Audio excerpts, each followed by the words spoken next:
स्वागत है आप सभी स्टूडेंटों का जेएमबी स्टडी भारत में। तो आज हम स्टडी करते हैं अंगद सर के साथ कक्षा 9वीं की गणित के अध्याय 11 पृष्ठीय क्षेत्रफल और आयतन का।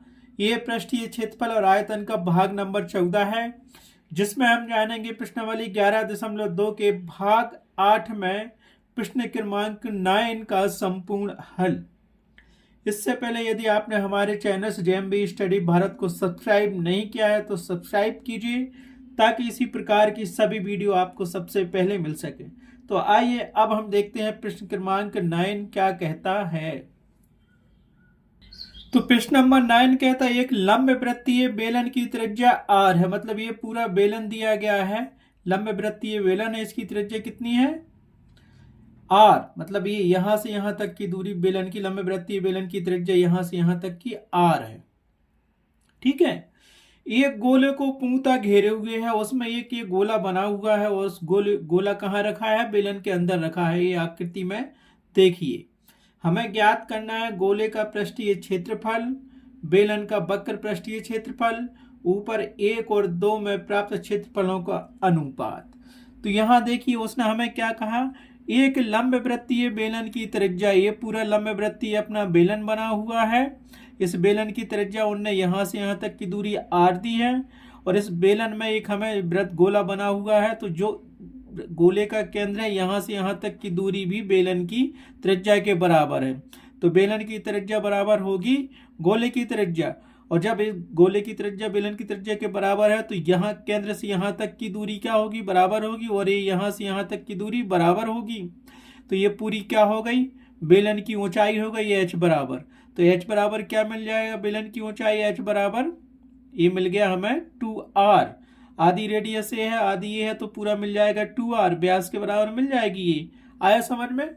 और यहाँ से यहाँ तक ये पूरा व्यास है, तो ये इतनी रेडियस r है, तो और ये आधी ये है r, तो जोड़ दो तो 2r मिल जाएगा। आया समझ में। तो हमें जो दिया गया है सबसे पहले उसको लिख लो, और जो ज्ञात करना है वो दिया ही गया है तो लिख लेते हैं। और कुछ चीजें हम जानते हैं कि गोले का पृष्ठीय क्षेत्रफल क्या होता है। ठीक है। तो हमें चीज दी गई एक लंबवृत्तीय बेलन की त्रिज्या r है। हमें ज्ञात करना है गोले का पृष्ठीय क्षेत्रफल, बेलन का वक्र पृष्ठीय क्षेत्रफल, गोले का पृष्ठीय क्षेत्रफल और बेलन के वक्र पृष्ठीय क्षेत्रफल का अनुपात। तो हम क्या जानते हैं, सबसे पहले एक पहली कंडीशन लेंगे गोले का वक्र पृष्ठीय क्षेत्रफल। ठीक है। ज्ञात करना है रेडियस r दी है, और हम जानते हैं उसका क्षेत्रफल कितना होता है 4πr²। तो हम यहाँ पे क्या करेंगे, r तो रेडियस दी है, वो बेलन की भी है, गोले की रेडियस, तो वो वही हो जाएगा हमारे पास। क्या हो जाएगा, गोले का वक्र पृष्ठीय क्षेत्रफल बराबर, क्योंकि यहां से पता है कि जो गोले की त्रिज्या है उतना ही वो बेलन की त्रिज्या भी है। तो गोले की त्रिज्या बराबर बेलन की त्रिज्या हो गई। तो यहां से लिख लो गोले की त्रिज्या बराबर बेलन की त्रिज्या बराबर r, दोनों बराबर हैं। तो यहां से लिखो, चित्र से स्पष्ट दिख रहा है कि नंबर 1 हम जानते हैं कि गोले की त्रिज्या r बराबर है बेलन की त्रिज्या के। हमें ज्ञात करना है गोले का पृष्ठीय क्षेत्रफल। तो गोले का पृष्ठीय क्षेत्रफल बराबर क्या होता है 4πr²। इसीलिए हम लिख लेते हैं उसको डायरेक्ट,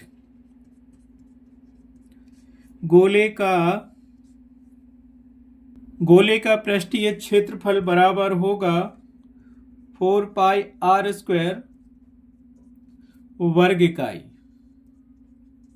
ठीक है। अब रेडियस तो आ रही है तो उसको आ रही रखेंगे हम। तो पहले का आंसर तो यही हो गया हमारे पास। क्या हो गया, गोले का पृष्ठीय क्षेत्रफल बराबर गोले की त्रिज्या r बराबर बेलन की त्रिज्या, इसीलिए गोले का पृष्ठीय क्षेत्रफल बराबर 4πr² वर्ग इकाई। ठीक। तो यही हमारे पास समीकरण 1 मिल गया। चाहे इसको समीकरण 1 दो, क्योंकि पहला ऑप्शन 1 था हमारे पास प्रूव करने के लिए। अब सेकंड क्या करना है, बेलन का वक्र पृष्ठीय क्षेत्रफल। अब बेलन का वक्र पृष्ठीय क्षेत्रफल क्या होता है 2πrh। तो यहाँ पे हमें h की जरूरत होगी। तो बेलन क्या होता है, जब बेलन की त्रिज्या r दी यहां से यहां तक की, ये रेडियस r दी है, तो पूरी रेडियस कितनी, पूरी हाइट कितनी होगी बेलन की, ये वाली यहां से यहां तक की हाइट रेडियस दी r, और यहां से यहां तक की दी r। तो दोनों को मिला देंगे तो हाइट कितनी हो जाएगी 2r, h बराबर 2r हो जाएगी। तो बेलन की हाइट क्या हो जाएगी 2r। तो हम क्या जानते हैं, बेलन का वक्र पृष्ठीय क्षेत्रफल बराबर, तो बेलन का वक्र पृष्ठीय क्षेत्रफल बराबर क्या होता है, हम जानते हैं 2 पाई आर एच वर्ग इकाई। इसको समीकरण 2 मान लिया। अब क्या करेंगे, हमें उसका क्षेत्रफल चाहिए, तो एच तो हमारे पास है ना, या तो यहाँ डायग्राम में जो दिया गया था कि बेलन की जो त्रिज्या है वो गोले की त्रिज्या के बराबर है, तो उसका डबल कर देंगे तो हमें बेलन की क्या मिल जाएगी, हाइट मिल जाएगी। तो क्या करेंगे, समीकरण 2 में h बराबर, इसीलिए तो समीकरण 2 में h बराबर 2r रखने पर, क्योंकि यहाँ बेलन की त्रिज्या बराबर है गोले की त्रिज्या के बराबर, ठीक है। अब समीकरण 2 में रख देंगे तो देखते हैं क्या मिलता है उसका वक्र पृष्ठीय क्षेत्रफल। बेलन का वक्र पृष्ठीय क्षेत्रफल बराबर रखो उसमें 2 पाई, ज्यों का तो रहने दो, r ज्यों का तो रहने दो, h का मान यहाँ पे रख दो, h का मान क्या होगा, 2r होगा, ठीक है। तो यहां से मिल गया हमें बेलन का वक्र पृष्ठीय क्षेत्रफल बराबर, h का मान 2r रख दिया तो 2 और 2 4 हो जाएगा, और ये पाई हो गया, r और r का मल्टीपल होगा तो स्क्वायर हो जाएगा। तो यहां से मिल जाएगा हमें 4 पाई r स्क्वायर वर्ग इकाई। ये हो गया, इसको समीकरण 3 दे दिया और इसको लिख लिया कि बेलन का वक्र पृष्ठीय क्षेत्रफल 4 पाई r स्क्वायर है क्वेश्चन के अकॉर्डिंग। तो यहां से क्या, ये समीकरण 2, समीकरण 1 हमें ये मिल गया, समीकरण 3 ये मिल गया, और हमें क्या है कि समीकरण 1 और 3 के क्षेत्रफलों के अनुपात ज्ञात करना था। गोले का पृष्ठीय क्षेत्रफल और बेलन का वक्रीय पृष्ठ क्षेत्रफल का अनुपात ज्ञात करना था, तो हमने दोनों चीजें निकाल ली हैं। गोले का पृष्ठीय क्षेत्रफल क्या है और बेलन का वक्र पृष्ठीय क्षेत्रफल क्या है, तो हम लिखते हैं गोले के पृष्ठीय क्षेत्रफल तथा बेलन के वक्र पृष्ठीय क्षेत्रफल का अनुपात बराबर, तो गोले का पृष्ठीय क्षेत्रफल बा बेलन के वक्र पृष्ठीय क्षेत्रफल का अनुपात बराबर होगा गोले का पृष्ठीय क्षेत्रफल का अनुपात बटे बेलन के वक्र पृष्ठीय क्षेत्रफल का अनुपात। तो यहां से हमें क्या मिल गया, गोले का पृष्ठीय व बेलन के वक्र पृष्ठीय क्षेत्रफलों का अनुपात बराबर गोले का पृष्ठीय क्षेत्रफल बटे बेलन का वक्र पृष्ठीय क्षेत्रफल। तो हमारे पास क्या मिलेगा, क्या दिया था, गोले का पृष्ठीय क्षेत्रफल 4 पाई r स्क्वायर वर्ग इकाई, ठीक है, क्योंकि एरिया हमेशा इकाई में होता है, स्क्वायर इकाई में। और नीचे बेलन का वक्र पृष्ठीय क्षेत्रफल क्या है, ये भी हमारे पास समीकरण 3 से मिल गया, कितना, 4 पाई r स्क्वायर वर्ग इकाई मिल गया। तो देखो सेम चीजें हमें यहां मिल गई, ये पूरा मिल गया और ये भी पूरा मिल गया, 4 पाई r स्क्वायर वर्ग इकाई और 4 पाई r स्क्वायर वर्ग इकाई। तो इनको हमने काट दिया तो हमें क्या मिलेगा, यहां से इस पूरे को काटा, 1 मिला 1 बार, 1 मिल गया 1 1, तो ये हमें यहां से क्या मिल जाएगा, देखो तुम यहां से जब दोनों कट गए तो क्या मिल गया, 1/1 मिल गया कि नहीं मिला।